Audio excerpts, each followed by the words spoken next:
Hello everyone, कैसे हैं आप सभी लोग। मेरा नाम है नेहा दीक्षित। आई होप सब बढ़िया होंगे। मैं यहाँ पर करा रही हूँ सीबीएसई 10th क्लास मैथ्स का कंप्लीट सिलेबस और यहाँ पर मैंने पूरा सिलेबस कंप्लीट करा दिया ऑलरेडी। हम यहाँ पर आज की वीडियो में डिस्कशन करेंगे अपना चैप्टर नंबर 3 और 3 चैप्टर को हम डिटेल में डिस्कशन करेंगे केवल और केवल एक वीडियो में। यस, हम इस वीडियो में कंप्लीट अपना 3 चैप्टर डिस्कशन करेंगे, वो भी एकदम डिटेल में। उसके सारे फॉर्मूले, उसके सारे कॉन्सेप्ट, इंपॉर्टेंट पॉइंट, सब कुछ हम इस वीडियो में डिस्कशन करने वाले हैं।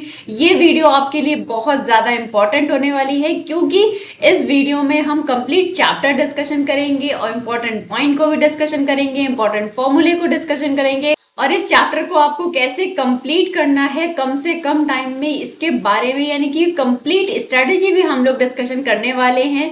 तो लास्ट तक हमारे साथ जुड़े रहें क्योंकि आप अगर लास्ट टाइम एग्जाम की प्रिपरेशन करेंगे तो आपके लिए ये वीडियो बहुत ज्यादा हेल्पफुल रहेगी। ऐसे ही मैंने प्रीवियस 2 चैप्टर को एक ही वीडियो में कंप्लीट कराया था। आज हम 3rd चैप्टर को कर रहे हैं और रिमेनिंग सारे चैप्टर को हम ऐसे ही एक ही वीडियो में कंप्लीट यानी कि 1 शॉट 1 वीडियो में कंप्लीट करेंगे।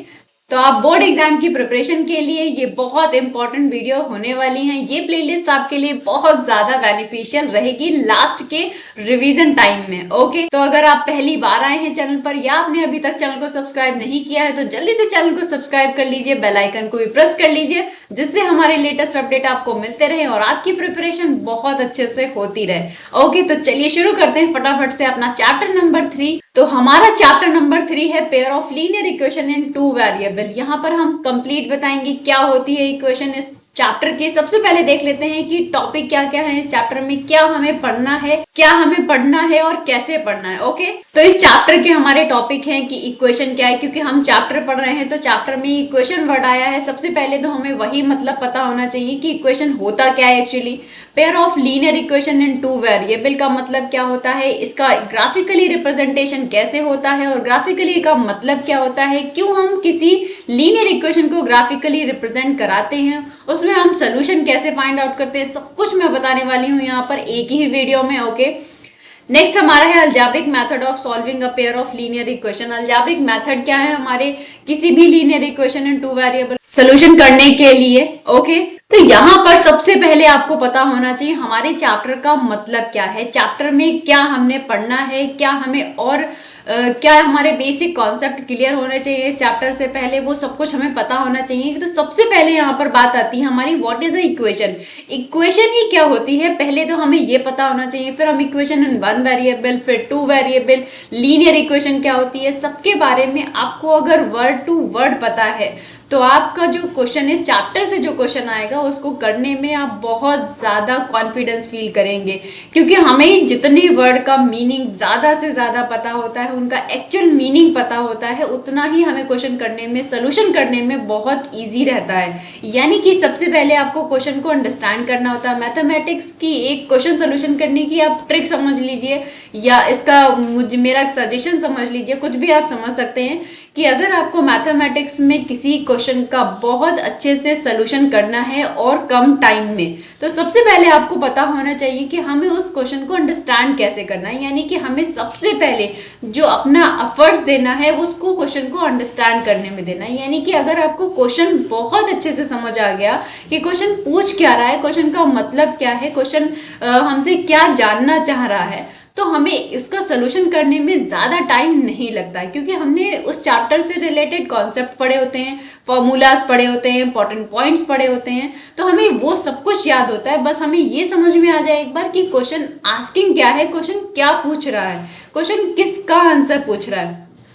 जब हमें ये समझ में आता है तो एग्जैक्ट हम आंसर देने के लिए कैपेबल हो जाते हैं। यानी कि इसका मतलब क्या हुआ, जैसे ही आपसे कोई क्वेश्चन पूछता है आप क्वेश्चन का एग्जैक्ट आंसर देते हैं, उतना ही उसको अच्छा लगता है, उतना ही आप उसको समझ आता है कि आपने उसका क्वेश्चन अच्छे से समझ लिया।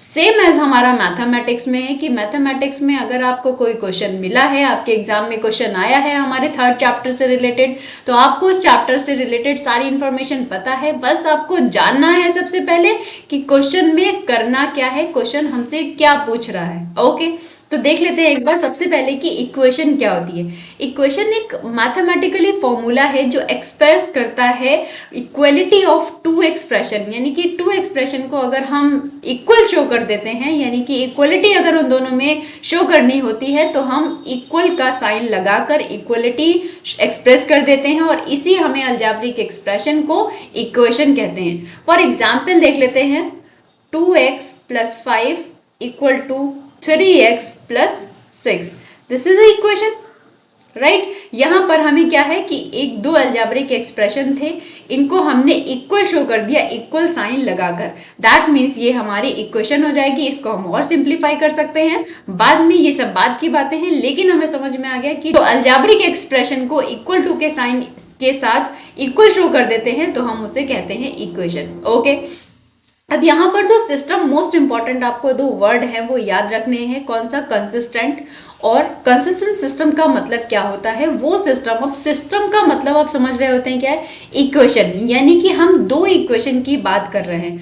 ऐसी कौन सी दो इक्वेशन है जिनका it has at least one solution, यानी कि अगर आपके पास दो लीनियर इक्वेशन है, अगर वो उनका सोल्यूशन हम कोई एक सोल्यूशन निकाल पा रहे हैं तो दैट मीन्स हम उस सिस्टम को, यानी कि उस पेयर ऑफ लीनियर इक्वेशन को कंसिस्टेंट सिस्टम बोलेंगे। इनकंसिस्टेंट सिस्टम का मतलब होता है देयर इज नो सोल्यूशन, यानी कि ऐसी लीनियर इक्वेशन, यानी कि ऐसी pair of two linear equation जिनका कोई भी सोल्यूशन नहीं निकलता है, हम उनको ऐसी लीनियर इक्वेशन को, ऐसी पेयर ऑफ लीनियर इक्वेशन को इनकंसिस्टेंट सिस्टम बोलते हैं। ये दो वर्ड आपको बहुत अच्छे से ध्यान रखना है, क्योंकि ये एमसीक्यूज में अक्सर पूछे जाते हैं कि अगर पेयर ऑफ लीनियर इक्वेशन का सोल्यूशन है तो ऐसे सिस्टम को, ऐसी पेयर ऑफ लीनियर इक्वेशन को हम क्या कहते हैं, तो दैट मीन्स हम कंसिस्टेंट सिस्टम बोलेंगे उनको, या कंसिस्टेंट लीनियर इक्वेशंस बोलेंगे, और जिनका कोई सोल्यूशन नहीं होता है उसको हम बोलेंगे इनकंसिस्टेंट सिस्टम। ओके, अब यहाँ पर आ जाते हैं, आपको पता चल गया इक्वेशन क्या होती है, क्योंकि हम इस चैप्टर को कंप्लीट एक वीडियो में कवर कर रहे हैं तो आपको ध्यान से समझना बहुत ज्यादा इंपॉर्टेंट है। क्योंकि हमें इस चैप्टर को एक ही वीडियो में कंप्लीट करना है तो थोड़ा सा फास्ट चलेंगे, और सारे फॉर्मूलाज यानी कि सारे कॉन्सेप्ट मैंने यहाँ पर लिख दिए हैं जिससे आपको समझने में कोई प्रॉब्लम ना आए। आप इसको पढ़ लीजिए, आप इसका स्क्रीनशॉट लेकर भी पढ़ सकते हैं, बहुत ज्यादा इंपॉर्टेंट रहेगा आपके लिए। ओके, तो यहाँ पर सबसे ज्यादा इंपॉर्टेंट क्या है कि मैं लास्ट में हम क्वेश्चन को उठाएंगे, वहां से भी देखेंगे कि सोल्यूशन करते कैसे हैं, एग्जैक्ट हम एग्जाम्पल के थ्रू देखेंगे। ओके, तो लास्ट तक हमारे साथ ऐसे ही जुड़े रहिए, और अगर लेक्चर पसंद आ रहा है तो लेक्चर को लाइक कर लीजिए। ओके, तो यहाँ पर हमारा नेक्स्ट है कि linear equation in one variable. अब linear equation in one variable से पहले आपको पता होना चाहिए कि what is a linear equation. तो अभी हमने चैप्टर नंबर 2 खत्म किया है। चैप्टर नंबर 2 में अपने पॉलिनोमियल के बारे में डिस्कशन किया था कि लीनियर पॉलिनोमियल क्या होता है। तो वहां पर मैंने आपको बताया था कि जिस पॉलिनोमियल की डिग्री 1 होती है उसको हम लीनियर पॉलिनोमियल कहते हैं। डिग्री का मतलब है जिस अलजेब्रिक एक्सप्रेशन में वेरिएबल की हाईएस्ट पावर को हम डिग्री बोलते हैं। यानी कि अगर हम यहाँ पर भी कहेंगे कि कोई भी इक्वेशन है उसमें अगर वेरिएबल की हाईएस्ट पावर 1 है तो उसको हम कहेंगे ये हमारी linear equation in one variable है, यानी कि यहाँ पर वेरिएबल एक है और लीनियर मतलब वहां पर वेरिएबल की हाईएस्ट पावर 1 है। ओके, फॉर एग्जाम्पल में देखते हैं कि ay + b = 0। तो यहाँ पर a और b हमारे क्या है, 2 इंटीजर्स हैं, और x क्या है, सॉरी यहाँ पर y हमारा है, y क्या है, y इज अ वेरिएबल है and has only one solution. Solution के बारे में हम बाद में बात करेंगे, पहले आपको ये समझ लेना है कि लीनियर इक्वेशन का मतलब क्या हुआ। लीनियर इक्वेशन का मतलब ये हुआ कि जो हमारे पास ये अलजेब्रिक एक्सप्रेशन है वहां पर वेरिएबल की हाईएस्ट पावर 1 है, दैट मीन्स ये लीनियर हो गया, और वेरिएबल कितना है, केवल और केवल एक वेरिएबल है विच इज y, तो दैट मीन्स ये हमारा linear equation in one variable हो गया। सेम एज यहाँ पर सेकेंड कॉन्सेप्ट क्या है, pair of linear equation, pair of equation in two variable, यानी कि अभी हमें लीनियर इक्वेशन ही पढ़ना है लेकिन अभी वेरिएबल कितना हो जाएगा, 2। इससे पहले हमने देखा कि लीनियर इक्वेशन होगा बट वेरिएबल क्या होगा, वेरिएबल ओनली 1 होगा। यहाँ पर हमें देखना है कि टू लीनियर इक्वेशन होंगी, बट वेरिएबल क्या होंगे, वेरिएबल भी टू होंगे। यानी कि हो सकता है कोई भी वेरिएबल, क्या होता है वेरिएबल का मतलब होता है जिनकी वैल्यू टाइम के साथ चेंज होती रहे, राइट। तो that means linear equation in two variable is an equation which is expressed in the form of a1x plus v1y plus c1 equals to 0, a2x plus b2y plus c2 is equals to 0। ये हमारे पास to linear equation है। Variable देख लीजिए, variable की power 1, variable की power 1, यहाँ पर भी 1, यहाँ पर भी 1। दैट मीन्स ये हमारी लीनियर इक्वेशन तो हैं, लेकिन टू वेरिएबल में, क्योंकि x भी वेरिएबल है, y भी वेरिएबल है।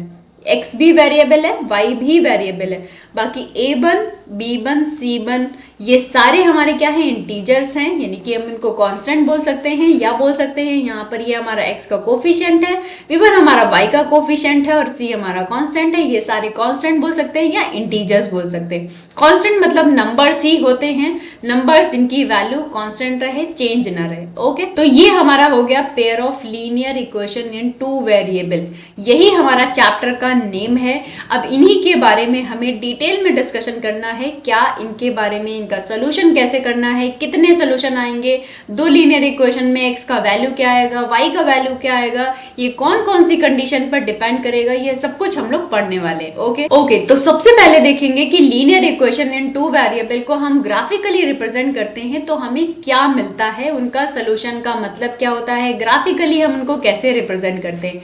यहाँ पर मैंने आपको ग्राफ बनाकर नहीं दिखाया है, यहाँ पर मैंने अपनी चैप्टर में, अपनी पूरी प्लेलिस्ट में मैंने कंप्लीट चैप्टर को कराया है 1 बाय 1 करके। वहाँ पर पार्ट वाइज हमने इस चैप्टर को कवर किया था, वहाँ पर मैंने डिटेल में आपको ग्राफ बनाकर दिखाया था कि कैसे हमें linear equation in two variable का ग्राफ बनाना है। अगर आपको नहीं आता है, अगर आपको पढ़ना है तो आप प्ले लिस्ट में जाकर चेक कर सकते हैं चैप्टर नंबर 3 को। वहाँ पर मैंने डिटेल में सब कुछ बताया है कि हम pair of linear equation in two variable का कैसे ग्राफ बनाते हैं। ओके, यहाँ पर बस मैंने बताया है कि अगर हमारे पास टू लीनियर इक्वेशन, कौन सा, a1x plus b1y plus c1 equals to 0, a2x plus b2y plus c2 equals to 0, ये हमारे पास two pair of linear equation in two variable हैं। अगर हम इनको ग्राफिकली रिप्रेजेंट करते हैं तो अगर ये स्ट्रेट लाइन आती है, मैंने आपको बताया था कि हमेशा लीनियर इक्वेशन की जो ग्राफ में अगर हम रिप्रेजेंट करते हैं तो उसमें हमेशा स्ट्रेट लाइन मिलती है। यहाँ पर भी अगर हम इसको फर्स्ट लाइन को स्ट्रेट करेंगे तो हो सकता है ये हमारी लाइन 1 हो, या अगर हम सेकंड को रिप्रेजेंट करेंगे ग्राफिकली तो ये L2 यानी कि सेकंड लाइन हो, और ये दोनों लाइन इंटरसेक्ट कर जाएंगी at one point, that is P। Suppose that P point पर ये दो लाइन इंटरसेक्ट कर गई हैं, दैट मीन्स इन दो लाइन का केवल और केवल एक सोल्यूशन होगा, यानी कि ये हमारी दो लाइन ओनली वन सोल्यूशन रखेंगी। फिर से सुनेंगे, मैंने क्या कहा, मैंने कहा कि अगर हमारी ये टू लाइंस यानी कि pair of linear equation in two variable intersect कर जाएंगी एट पॉइंट P पर, तो ये केवल और केवल एक सोल्यूशन रखेंगी, यानी कि वो हमारा ओनली वन सोल्यूशन होगा। ओके, यानी कि x का एक वैल्यू होगा, y का एक वैल्यू होगा। ओके, सपोज दैट ये हमारी pair of linear equation in two variable parallel हो जाए, मतलब एक लाइन हमारी L1 है, ये हमारी L2 है। अगर L1 और L2 दोनों लाइन हमारी पैरेलल हो जाएं, कहीं पर इंटरसेक्ट ना करें एक दूसरे को, तो दैट मीन्स हम कहेंगे कि ये नो सोल्यूशन है, यानी कि ये दोनों लाइन इंटरसेक्ट नहीं करेंगी कभी भी, तो इसका मतलब है ये कभी भी कोई सोल्यूशन नहीं देंगी, यानी कि इन दोनों लाइन का कोई सोल्यूशन नहीं होगा। ओके, हमेशा याद रखेंगे कि अगर हमारी टू लाइन इंटरसेक्ट नहीं करेंगी, पैरेलल हो जाएंगे एक दूसरे के, तो दैट मीन्स कोई सोल्यूशन नहीं होगा। यहाँ से हमें एक पॉइंट और समझ में आया कि अगर हमें दो लाइन ग्राफिकली रिप्रेजेंट करानी है तो मैंडेटरी है सोल्यूशन के लिए कि वो इंटरसेक्ट करनी चाहिए। ओके, थर्ड कंडीशन हमारी ये बनती है कि ये दो लाइन ओवरलैप कर जाए, यानी कि अगर हमारी ये जो ब्लैक से शो हो रही है हमारी L1 हो जाए और ये रेड से शो हो रही है वो हमारी L2 हो जाए, तो ये L1 L2 ओवरलैप हो जाए, यानी कि एक के ऊपर एक लाइन आ जाए, तो हम कहेंगे कि अब आपसे पूछा जाए कि ये लाइन कितनी जगह पर इंटरसेक्ट कर रही है, तो आप कहेंगे हर जगह पर इंटरसेक्ट कर रही है, तो that means many solution. Okay याद रखेंगे क्या, अगर two linear equation in two variable overlap हो जाएंगी तो हम वहां पर कहेंगे कि वहां पर उन दो लाइन के, इन दो लीनियर इक्वेशन के मैनी सॉल्यूशंस होंगे। ओके यहाँ पर हमें तीन कंडीशन समझ में आ गई है। इसको हम एक चार्ट से समझ लेते हैं। उस चार्ट को आपको बहुत अच्छे से याद रखना है, उसको भूलना नहीं है, क्योंकि वो हमारे लिए बहुत इंपॉर्टेंट है। वो एमसीक्यूज में भी आएगा, वो क्वेश्चंस में भी आता है। ओके आपको चार्ट बहुत अच्छे से याद रखना है कि हमारे पास टू लीनियर इक्वेशन है इन टू वेरिएबल में। अगर हमें ग्राफिकली नहीं, अगर हमें अलजेब्रिकली बताना है कि वो हमारी लीनियर इक्वेशन का एक सोल्यूशन होगा, बहुत सारे सोल्यूशन होंगे, या एक भी नहीं सोल्यूशन होगा, उसके लिए हमें क्या करना होगा, a1 upon a2 not equal to b1 upon b2 अगर आ जाता है, सपोज दैट ये हमारी लीनियर इक्वेशन की जर्नल फॉर्म है। अगर हमें कोई भी लीनियर इक्वेशन गिवन होगी तो हम कहेंगे कि a1 upon a2 b1 upon b2 के नॉट इक्वल टू अगर आ जाता है तो ये लाइन इंटरसेक्टिंग लाइन होंगी और यूनिक सोल्यूशन होंगी। यूनिक सोल्यूशन का मतलब है वन सोल्यूशन, राइट इसका मतलब क्या हुआ कि अगर a1 upon a2 is not equal to b1 upon b2 आ जाता है तो वो लाइन इंटरसेक्ट करेंगी और यूनिक सोल्यूशन देंगी, यानी कि ओनली वन सोल्यूशन देगी। अगर a1 upon a2 equal to b1 upon b2 equal to c1 upon c2 हो जाता है, यानी कि सारे कांस्टेंट का रेशियो एक दूसरे के बराबर हो जाता है, तो हम कहेंगे वो लाइन कोइंसिडेंट करेंगी, यानी कि कोइंसिडेंट लाइन हम उनको बोलेंगे। और यहाँ पर मैनी सोल्यूशन होंगे, यानी कि अभी अभी हमने देखा कि जो लाइन ओवरलैप कर रही थी उनको ही हम क्या कह रहे हैं, यहाँ पर कोइंसिडेंट लाइंस कहते हैं, और यहाँ पर उनके मैनी सोल्यूशंस होंगे, राइट। अब यहाँ पर थर्ड कंडीशन देख लेते हैं, a1 upon a2 equal to b1 upon b2 is not equal to c1 upon c2। That means ये टू लाइन पैरेलल हो जाएंगी, और जब पैरेलल हो जाएंगी तो इंटरसेक्ट नहीं करेंगी, तो that means there is no solution of these two linear equations, right. यहाँ पर ये बहुत इंपॉर्टेंट, मोस्ट इंपॉर्टेंट चार्ट है आपके लिए, आपको ये याद रखना है। इससे हमारे बहुत सारे क्वेश्चंस आपको मिलेंगे, आपको देखने को मिलेंगे, तो इसीलिए आपको ये चार्ट बहुत ज्यादा अच्छे से याद रखना है। ओके अब यहाँ पर हम बात कर रहे हैं अपनी linear pair of linear equation in two variable का अलजेब्रिकली सोल्यूशन कैसे करते हैं, यानी कि हम x और y का सोल्यूशन कैसे निकालते हैं, x और y की वैल्यू को कैसे फाइंड आउट करते हैं। अब इसको फाइंड आउट करने के हमारे पास 3 मेथड हैं, तो हमें यहाँ पर अपने चैप्टर में 2 मेथड को डिस्कशन करना है। एक तो हमारा सब्स्टिट्यूशन मेथड है, दूसरा हमारा एलिमिनेशन मेथड है। तो एग्जाम्पल के थ्रू समझ लेते हैं कि इस जो हमारा क्वेश्चन गिवन है, यानी कि pair of linear equation in two variable, ये हम कैसे सोल्यूशन करेंगे, एक्स वाई का वैल्यू कैसे फाइंड करेंगे, by the substitution method and by the elimination method. Third हमारे लिए इंपॉर्टेंट नहीं है, तो थर्ड को हम नहीं पढ़ रहे हैं, यहाँ पर हम सिर्फ टू मेथड को पढ़ने वाले हैं। तो सबसे पहले हम यहाँ पर पढ़ेंगे कि सब्स्टिट्यूशन मेथड से हम कैसे एक्स और वाई की वैल्यू को फाइंड आउट करेंगे। अब आप कहेंगे एक्स और वाई की वैल्यू को ही तो फाइंड करना है, हम किसी भी मेथड से कर सकते हैं। ऑफ कोर्स आप किसी भी मेथड से कर सकते हैं, वैल्यू सेम ही आएगी, वैल्यू में कोई चेंजमेंट नहीं आएगा। बट अगर आपके क्वेश्चन में आ गया है कि आपको एक्स और वाई की वैल्यू को फाइंड करना है, बट स्पेसिफिकली किसी एक मेथड से, सपोज दैट कि उसने बोला है कि आपको सब्स्टिट्यूशन मेथड से ही अपनी लीनियर इक्वेशन को सोल्यूशन करना है, तो आपको स्पेशली वही मेथड लगाना होगा, आप एलिमिनेशन नहीं लगा सकते। और अगर आपको एलिमिनेशन से बोला है तो आपको एलिमिनेशन ही करना पड़ेगा, आप सब्स्टिट्यूशन मेथड नहीं यूज कर सकते। तो इसीलिए आपको नेम से दोनों ही मेथड के बारे में पता होना चाहिए कि अगर कोई ऐसी कंडीशन बनी, क्वेश्चन आ गया हमारा, कोई स्पेसिफिक मेथड से हमें लीनियर इक्वेशन को सोल्यूशन करना पड़ा, तो वो भी आपको आना चाहिए, उसमें कोई भी कंफ्यूजन नहीं होना चाहिए। ओके तो जल्दी से देखते हैं कि हमारा सब्स्टिट्यूशन मेथड से कैसे इन दो पेयर ऑफ लीनियर इक्वेशन को हम सोल्यूशन करेंगे। तो सब्स्टिट्यूशन मेथड में कहता है कि आप फर्स्ट इक्वेशन से, सपोज दैट ये हमारी इक्वेशन 1 है, ये हमारी इक्वेशन नंबर 2 है, फर्स्ट इक्वेशन से या सेकेंड इक्वेशन से, क्या कहा मैंने कहा कि फर्स्ट इक्वेशन से या सेकेंड इक्वेशन से x या y दोनों में से किसी एक वेरिएबल का वैल्यू निकालकर दूसरी वाली इक्वेशन में पुट करना है। कैसे? मैंने कहा फर्स्ट इक्वेशन, यहाँ पर हम लिखेंगे from equation first x plus y equal to 14। तो x इज इक्वल्स टू 14 और ये y उधर जाएगा तो माइनस y हो जाएगा। अब x का वैल्यू जो हमने लिया है निकाला है उसको हमें एक क्वेश्चन नंबर सेकेंड में पुट कर देना है। तो यहां पर मैं लिखूंगी putting the value of x in equation 2, यानी कि सेकेंड इक्वेशन में हमें x का वैल्यू पुट कर देना है। तो देखते हैं जल्दी से क्या होगा। x minus y is equal to 4, x की जगह पर हमें रखना है 14 minus y as it is equal to 4, और ये हमारा जाएगा 14 minus y minus 2y is equal to 4। तो minus 2y is equal to 4, minus इधर जाएगा तो दैट मीन्स माइनस 14। तो minus 2y is equal to minus 10, minus से माइनस कैंसिल, 2 5 जाए यानी कि y इज इक्वल टू 5। अब y का वैल्यू हम इस इक्वेशन में रखकर x का वैल्यू 14 माइनस 5 दैट इज 9, यानी कि x का वैल्यू आ गया 9। जब हम कोई भी दो linear equation and two variable को सोल्यूशन करते हैं बाय द एलिमिनेशन मेथड, तो हमें उन दोनों इक्वेशन को या तो ऐड करना होता है या सब्ट्रैक्ट करना होता है। दोनों इक्वेशन को या तो ऐड करना होगा या सब्ट्रैक्ट करना होगा। ओके, जब हम इन दोनों इक्वेशन को ऐड या सब्ट्रैक्ट करते हैं तो हम यहाँ पर एक बात का ध्यान रखते हैं कि हमारे वेरिएबल, जिस वेरिएबल को हमें कैंसिल करना है, जिस वेरिएबल को हमें एलिमिनेट करना है, उस वेरिएबल का कोफिशिएंट बराबर होना चाहिए।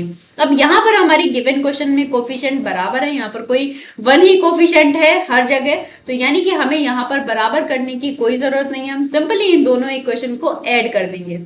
एडिंग में साइन चेंज नहीं होता है, सब्ट्रैक्टिंग में साइन चेंज होता है। तो adding these two equations, right. अब दो इक्वेशन को ऐड कैसे करते हैं, x plus y is equal to 4, x minus y is equal to 4, right. अब इन दोनों इक्वेशन को ऐड करना है तो सिंपली आपको x मतलब 2x और ये प्लस का y माइनस का y कैंसिल आउट हो जाएगा और इक्वल टू आ जाएगा हमारा 18, that is x is equal to, ये 18 मतलब 9 टाइम जाएगा, x का वैल्यू आ गया 9। अभी आपने सब्स्टिट्यूशन मेथड में भी देखा था हमारा x का वैल्यू 9 ही आ रहा था, तो वैल्यू सेम ही आएगी, बस आपको टू डिफरेंट मेथड पता होना चाहिए कि कौन सा मेथड कैसे अप्लाई होता है। ओके, अब हमें x का वैल्यू अब हमें x का वैल्यू किसी एक इक्वेशन में पुट कर देना है। तो यहां पर मैं पुट कर रही हूं putting the value of x in equation first में मैं x का वैल्यू पुट कर रही हूं। तो x plus y is equal to 14, x का वैल्यू हमारा 9 plus 14 is equal 9 plus y is equal to 14, that is y is equal to 14 minus 9 5, यानी कि हमारा y का वैल्यू आ गया है 5, x का वैल्यू 9 और y का वैल्यू 5। वैल्यू में कोई चेंजमेंट नहीं आएगा, बट आपको मेथड बहुत अच्छे से पता होना चाहिए कि कौन सा मेथड एलिमिनेशन मेथड है, कौन सा मेथड सब्स्टिट्यूशन मेथड है। दोनों ही मोस्ट इंपॉर्टेंट मेथड है, किसी भी मेथड से आपको लीनियर इक्वेशन का सोल्यूशन करने को आ सकता है। ओके, आई होप आपको ये third chapter pair of linear equation in two variable बहुत अच्छे से समझ आ गया होगा। हमने वन वीडियो में अपना चैप्टर कंप्लीट कर लिया है, डिटेल में सारे कॉन्सेप्ट, इंपॉर्टेंट फॉर्मूलाज, सब कुछ हमने कवर यहाँ पर करा दिया है। ये वीडियो आपके रिवीजन के लिए बहुत ज्यादा इंपॉर्टेंट है। ऐसे ही मैं सारे चैप्टर की लेकर आऊंगी आपके लिए, जिससे आपको लास्ट टाइम में रिवीजन करने में कोई भी प्रॉब्लम ना हो। ओके, तब तक आप पढ़ते रहिए, मिलते हैं नेक्स्ट लेक्चर में। Thank you everyone.